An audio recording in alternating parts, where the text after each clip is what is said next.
Olá, tudo bem? Sejam bem-vindos a mais um módulo do nosso treinamento sobre sistemas de ROVs.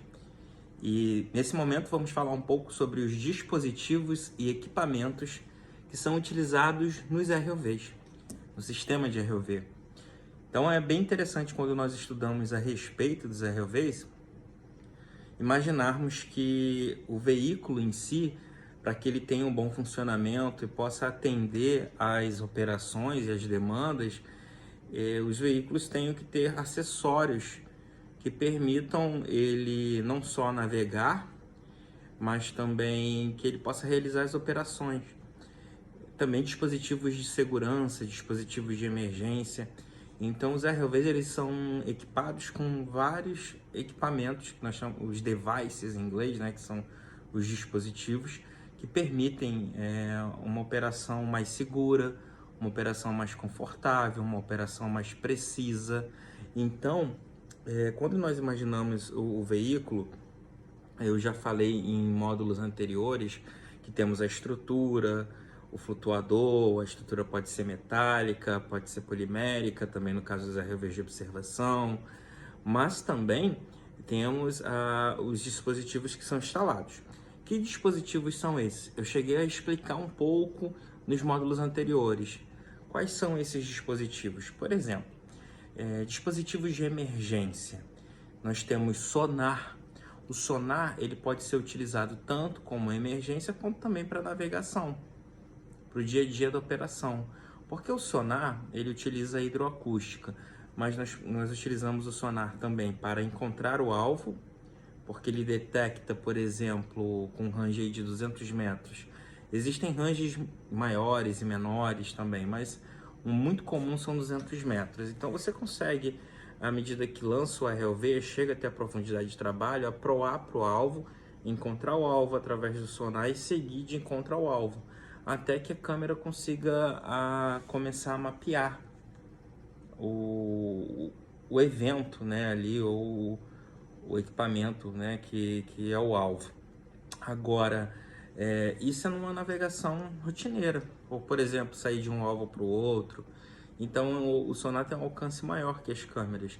Mas se eu perder as câmeras, ele passa a ser um instrumento de contingência, porque sem as câmeras eu posso também fazer a navegação pelo sonar. Então ele não é apenas um instrumento do dia a dia, quanto também ele pode ser utilizado para emergência, para contingências. Outro dispositivo, os transponders, que nós também chamamos de beacons. Os transponders também utilizam hidroacústica, e eu utilizo ele no dia a dia das operações. E aí tem uma diferença bem interessante, que você pode utilizar o transponder, o beacon, em dois modos: o modo transponder ou o modo responder. O transponder é o mais utilizado em situações de contingência, porque ele é interrogado pela água e ele responde pela água também. Então, a embarcação ela tem lá um hidrofone que gera o sinal interrogador, e o nosso beacon, nosso transponder, responde. E o software consegue calcular, e com isso eu consigo ter uma atualização em tempo real do equipamento que tem esse transponder instalado. Então eu consigo mapear o movimento, como se fosse um GPS mesmo. É bem semelhante. A diferença é que utiliza a hidroacústica. O responder já tem um outro modo operacional, porém o equipamento é o mesmo. É exatamente o mesmo equipamento. Só que aí você tem a interrogação pela água e ele responde pelo cabo, porque ele fica conectado diretamente ao ROV através do cabo submarino. Então ele utiliza a telemetria do ROV, o cabo armado do ROV, a fibra ótica. Então ele acaba tendo uma resposta mais limpa, porque a interrogação vem pela água, a propagação vem pela água, mas a resposta vai pelo cabo. Então chega mais rápido, com menos ruído também. Já o transponder, tanto o sinal interrogador quanto o sinal de resposta se propaga pela água. E aí imagina a diferença, né? 3.000 metros, 4.000 metros de profundidade, isso faz diferença. Outro equipamento que eu falei sobre emergência é a lâmpada estroboscópica, lembram? A lâmpada estroboscópica, à medida que você tem o ROV emergindo, ela tem uma membrana, e aí ela é acionada e aí começa a emitir o que a gente chama de flashlight também, mas ela começa a emitir o sinal intermitente. Eu consigo localizar o ROV com mais facilidade, ainda mais numa situação de noite, de escuro. Outro dispositivo de segurança, o estropo de emergência, não foi isso? Que é aquela cinta que fica envolvendo ali o chassi, né, o core do ROV e serve para içar o ROV. Então, é outro equipamento de emergência. Agora, falando sobre equipamentos que são necessários no ROV, por exemplo, câmeras. As câmeras são muito necessárias, né? E não só apenas uma.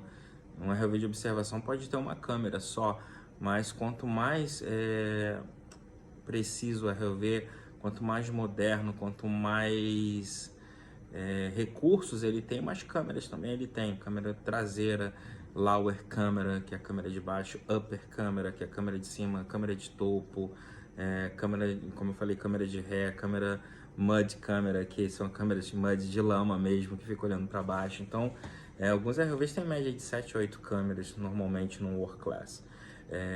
Então você pode ter de 1 a 8 câmeras aí, ou até mais, né? Se tiver ferramentas e você tiver tomadas ali, você vai instalar quantas câmeras quiser e for possível no seu veículo.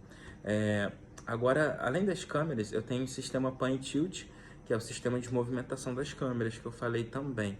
Outro item também que nós temos, né, que nós utilizamos no sistema de ROV, são as luminárias submarinas. As luminárias são iluminação artificial, que geralmente eu tenho, onde eu tenho câmera instalada, eu tenho essas luminárias que são instaladas também, assim como também eu vou ter